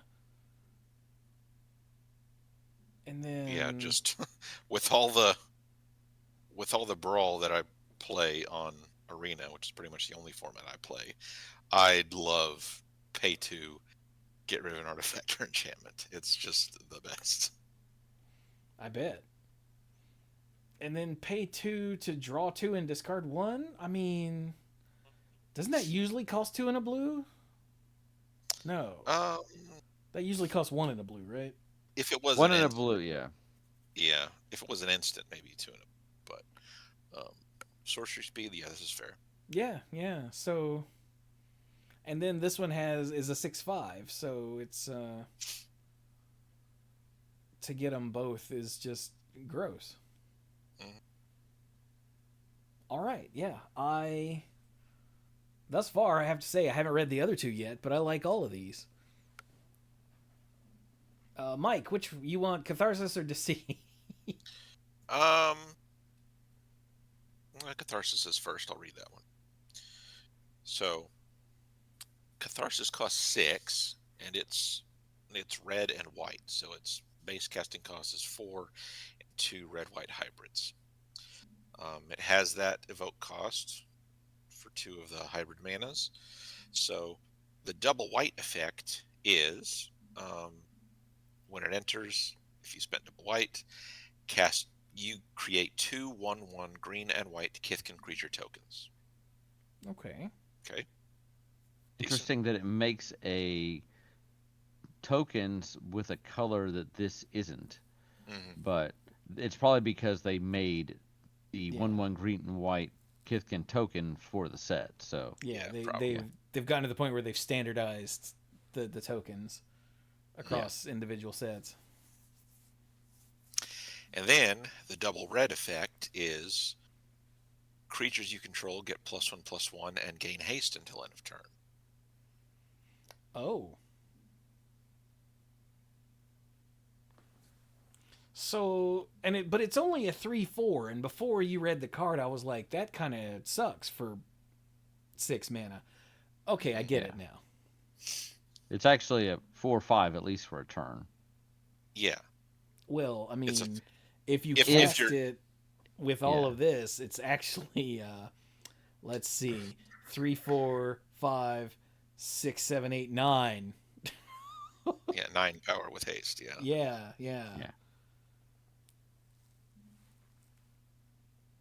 So I could definitely see doing the red evoke on this, just to, if I've got other stuff to do, just play something else, and then everything's got haste and +1/+1. Yeah, and I can see in the early game, turn 2, 3, 4, just dropping 2 Kithkin, because 2 more dudes on the board is 2 more dudes on the board.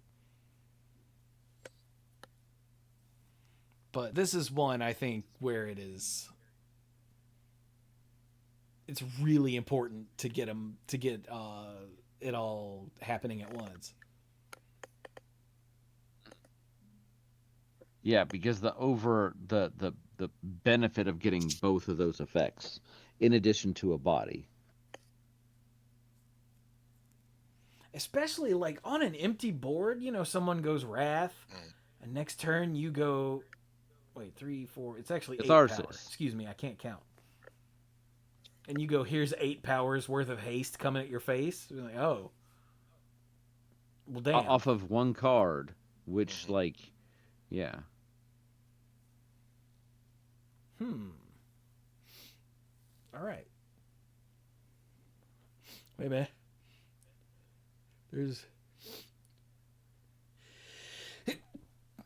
Okay. I have such control, I didn't have to mute for that, because I don't sneeze loud most of the time. Oh, God, that hurt. Okay. Well done. Totally worth. All right, so finally we've got Deceit, which costs 4 and 2 blue-black hybrid, and it's a 5/5. And its double blue thing is return up to one other target non-land permanent to its owner's hand. So 2 blue for a bounce. Okay. And the 2 black is target opponent reveals their hand. You choose a non-land card from it. That player discards that card. It's like this one is just meant to be played for 2.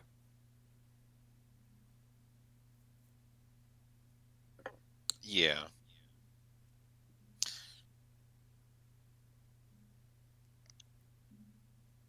There's what is the sorcery for 1 a blue and a black that is bounce a creature, opponent reveals their hand?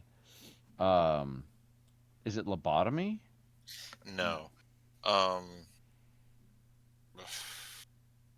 It's an invasion block. I can see it. Yeah, I can see the art. I can't remember the name of it. That's an instant, but you don't get to look at their hand and choose. Yeah, you bounce something and they discard. Oh. Right? Oh, okay. Yeah. But this is a they reveal and you choose effect. So yeah. So if you wanted, you could bounce something and then make them discard it. Yeah. Or you could bounce something and then make them discard something else. Yeah. Obviously. The bounce effect is fine, and it might keep you from losing the game. Or it may help you win the game if you bounce their one blocker. I don't know. Effect can help you win the game sometimes. They can be pretty disruptive. Yeah. All right, you guys. Yes. The alternate versions of these all have the same creature with just a different art, except for Vibrance. Vibrance is some sort of antlered plant puppy thing, and down Yeah, here that's right. it's some sort of flower hippo monster. What? I guess maybe It's really Vibrance is a weird. little more uh, varied in its when it appears. I mean, the art for Deceit is a little different as well. So Little. Is it? It's I mean, but it's the same idea. Like all of these are it is the roughly the same same idea. thing, except Yeah, for Vibrance, which is not. not. Hang on, let's get them next to each other. Vibe. Oh yeah, that's weird.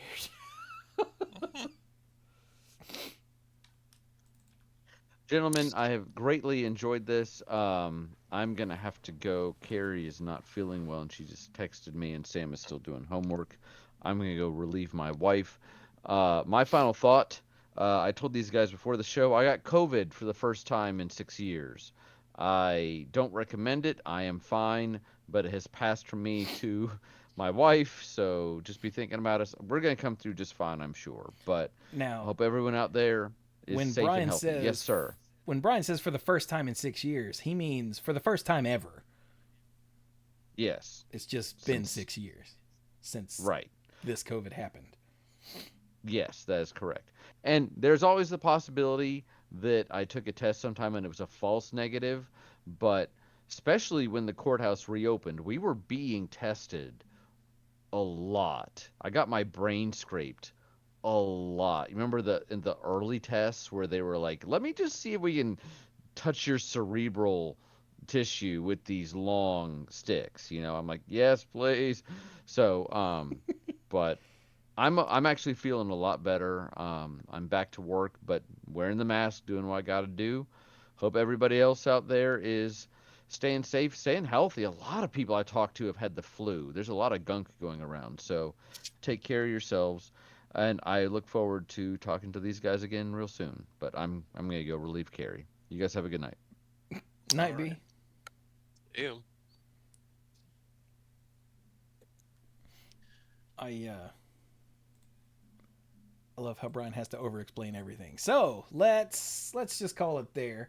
We got a bunch of requests in the Discord because I was like, hey, what cards you want us to talk about? Because there's a lot. Make sure you let me know.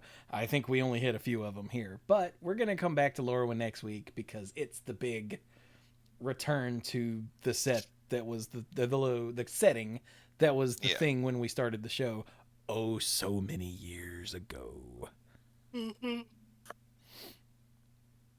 So we will be back Agreed. next week. So Dirk, what you got? Because I know you're about to dip out.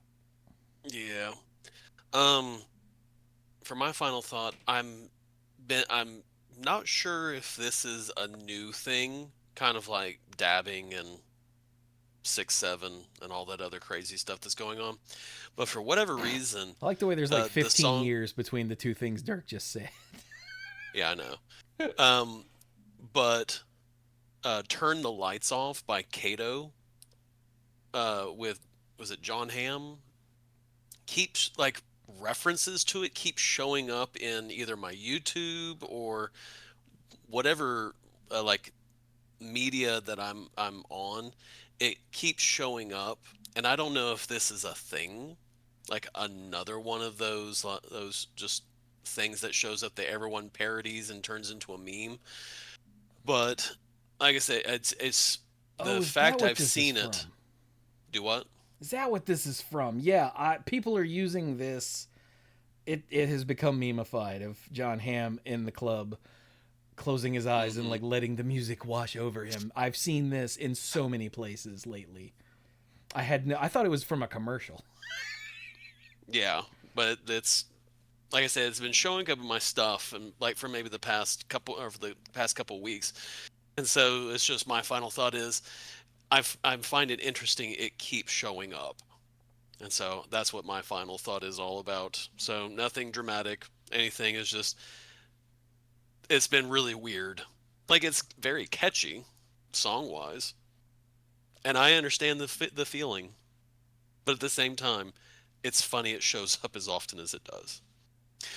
So with that final thought out of the way, I'm off to bed. So I'm gonna say goodnight to everybody, and yeah, I don't want to steal your thunder. All right. Well, have a good night, my friend. All right, good night, everybody. Good night.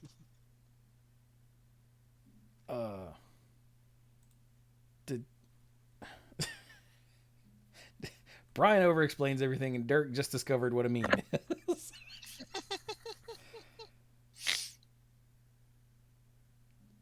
So what about you, Mike? What have you got going?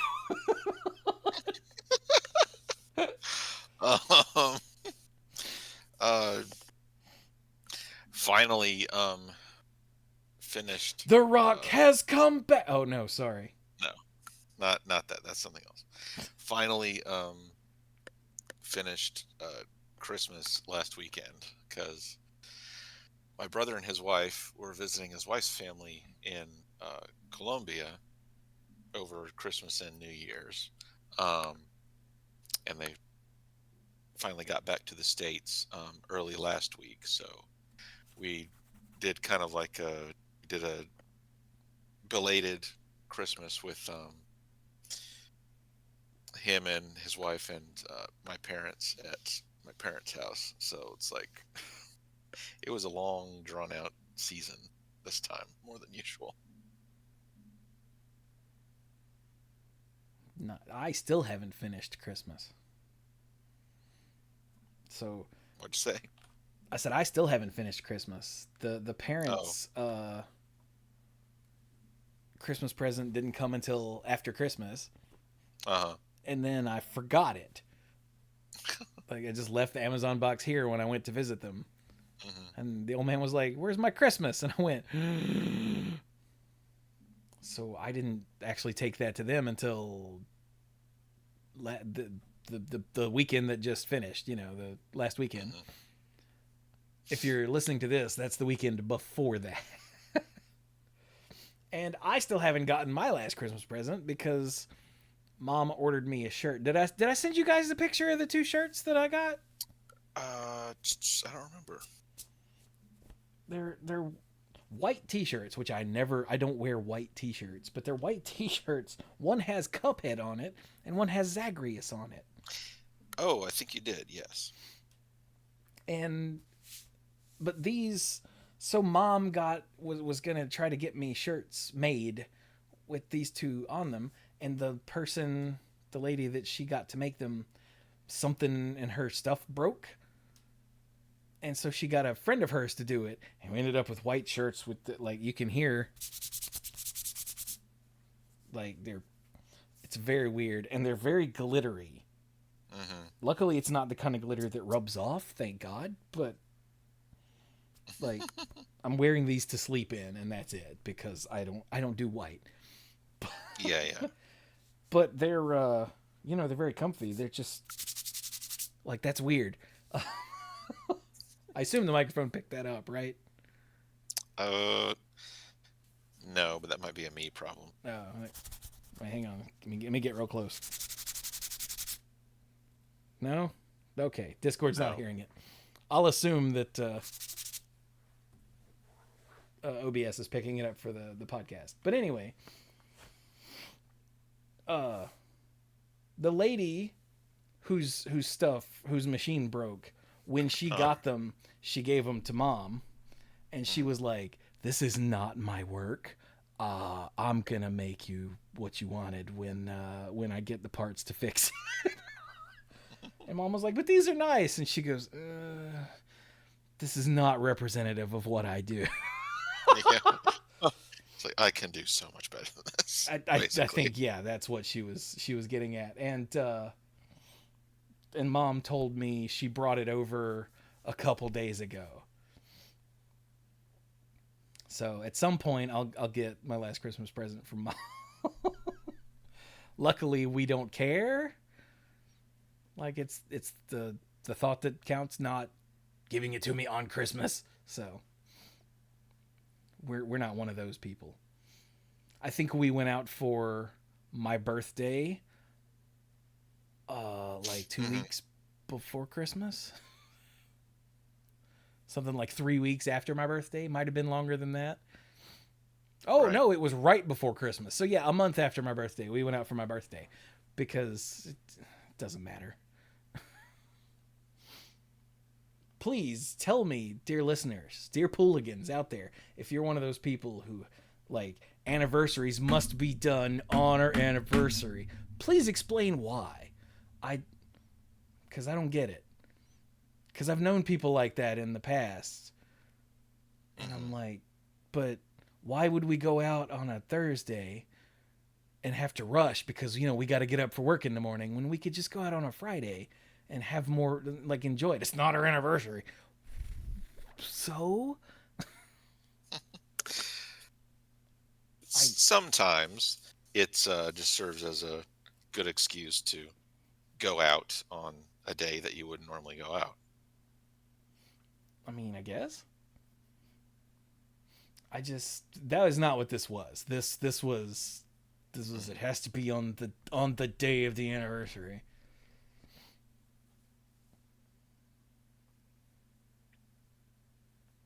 But anyway, yeah. Rolling in the chat. One of mine and my wife's friends sent happy anniversary to us one year, and we were both like, oh, cool, whose anniversary is it? Did they send that on your anniversary, Roland? Are you both so cool with it that you didn't even pay attention? Because that's pretty cool. But yeah, I don't know. I've turned this into a whole, it was your anniversary. That's awesome. But I've turned this into a whole thing now. I just, like, the people who were, like, dead set on celebrating it on the day, not just in celebration of the event. I just don't, I never have understood that. Uh-huh. Ow. But anyway. Sorry, I overtook your random final thought thing. That's my bad. I had to one up you though. My Christmas isn't even over yet, Mike. Yeah. But yeah, it's like I could tell the difference of it's like, okay, finally it's over. I can start focusing on other stuff, you know, because we still had like until this past weekend, we still had like you know, some Christmas presents and like some wrapping paper like still sitting here in the living room, just sitting there ready to go, ready to be used, like waiting to finally be dealt with and put away. It's like, okay, finally close that up and move on with the rest of the year.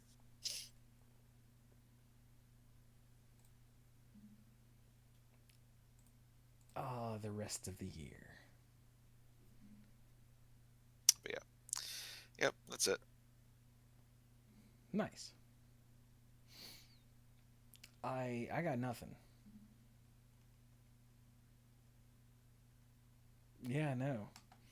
I guess from a streaming side of things, I did a Backpack Hero stream, and I realized that's probably not a good stream, a good game to play on stream, because there's a lot of fiddly, you know, little nonsense to do that isn't really conducive to being entertaining to watch. Yeah. So that's okay. I did finish Ninja Gaiden Ragebound, though. That was a lot of fun. You can hear more about that in the odds and ends if you sign up for that on patreon.com/themanapool. What? Just dipping right into it. And you can get the odds and ends, which I'm slowly catching up on. And if you're not on the odds and ends tier, I'm actually making previews, little audio previews of somewhere between like 1 and 5 minutes from each odds and ends I post. It's a feature on Patreon. It's like, would you like to make a preview? And for the podcast, I'm like, no, because it's going to be freely available to everyone. But for odds and ends, they're not. So I try to take note of an interesting part of the conversation and use that as a preview. So if you are not on the odds and ends tier, you can go listen to some of what we get up to before and after the show. Once again, that's on patreon.com/themanapool. And hey, while I'm there, let's thank our mythic lifeguards in, I don't know, this order, I guess? No, that order. That's literally the same. Okay, thanks, Patreon. Sometimes the UI on Patreon sort of goes. So let's thank Al, ALK Alters, Andrew Odie, Jake Jansons, Jason Doan, Jason Kaus, Casey, Kim Ho, Michael, Scuzzo, Team Ellis, How are you? And, oh, new name, Violet in the Lilies. I guess that's as opposed to Violet in the Brambles? Yeah. Violet, do not get in the brambles. No. I'm not going to say I did that once and I'm speaking from experience. But I did that once and I'm speaking from experience. But anyway. So yeah, thank you all for the support and all of you out there for listening or coming by the streams or whatever. I've been working on an actual like scripted YouTube video where I've been capturing footage from several different games. It's sort of spiraling out of control, but I've been outlining the bits of the script I can do before I play all the games to form opinions. So yeah, hell yeah. It's going to be nice. Be sure you subscribe to The Deep End. Links are still down in the whatever description or whatever you call it, wherever you're listening to this. Or, as I said, go to themanapool.com. That's got all the links. All of them. And yeah. All right, for 2026, we got to try. It's not something new, but we've got to emphasize something. Mm-hmm. We got to stick together, y'all. Especially those of us here in what used to be the United States of America, because we're the bad guys now. Yep. So don't let the man keep you down. Be sure to not be one of the bad guys. Just because we as a country are the bad guys now doesn't mean all of us in the country are the bad guys now. So, and if you're listening to this and your immediate reaction to that is to get mad, you might want to just do a little self-reflection about that, because like we're the bad guys now. I'm sorry. I am sorry. I really wish we weren't. Get some friends that don't live in this country and ask them how we're doing.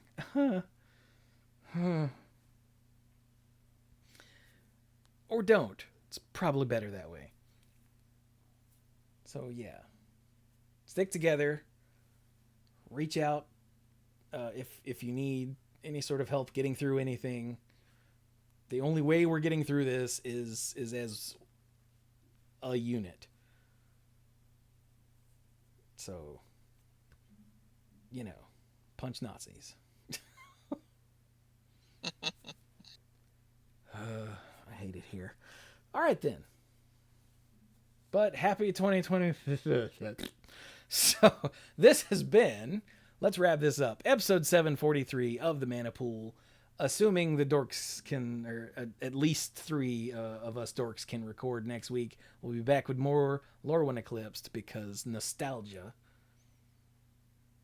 And then we'll move on into something else after that. So yeah, thank you all so very much for joining me, and